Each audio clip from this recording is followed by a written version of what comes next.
ನಮಸ್ಕಾರ. ನನ್ನ ಎಲ್ಲ ಧ್ಯಾನ ಬಂಧುಗಳಿಗೆ, ಆತ್ಮ ಬಂಧುಗಳಿಗೆ ತಿಳಿಸುವುದೇನೆಂದ್ರೆ, ಅಧಿಕ ಮಾಸ ಪ್ರಾರಂಭವಾಗಿ ಮುಕ್ತಾಯ ಕೂಡ ಆಗಕ್ಕೆ ಬಂತು.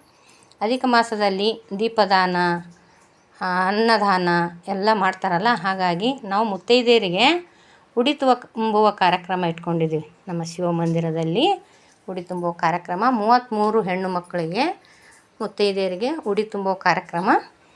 ಅದಕ್ಕೇನೆಲ್ಲ ತಯಾರಿ ಮಾಡ್ಕೊಂಡಿದ್ದೀವಿ ಅಂದ್ರೆ, ಬಾಳೆಹಣ್ಣು, ನೆನೆಗಡಲೆ, ಹೂವು, ಇವು ಪಣತಿ, ಮಣ್ಣಿನ ಪಣತಿಗಳು, ಮತ್ತು ಅಡಿಕೆ, ಅರಿಶಿನ, ಉತ್ತತ್ತಿ, ಬಾದಾಮಿ ಎಲೆ, 33 ಎಳೆ ಬತ್ತಿಗಳು, ಇವು ಕೈವಸ್ತ್ರ ತೊಗೊಂಡಿದ್ದೀವಿ ನಾವು.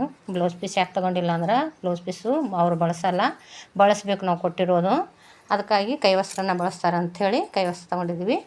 ಬಳೆಗಳು, ಹೂವು, ಇದೆಲ್ಲ ಸೇರಿಸಿ ಮಾಡಿರೋ ಈ ಥರ ಪ್ಯಾಕ್ ಮಾಡಿಟ್ಟಿದ್ದೀವಿ. ಮುತ್ತೈದೆಯರಿಗೆ ಈ ಉಡುಗೊರೆಯನ್ನು ದಾನವಾಗಿ ಮುತ್ತೈದೆಯರಿಗೆ ಉಡಿಯನ್ನು ತುಂಬ್ತೀವಿ ಇವತ್ತು ಸಾಯಂಕಾಲ ನಮ್ಮ ಶಿವ ಮಂದಿರದಲ್ಲಿ. Thank you.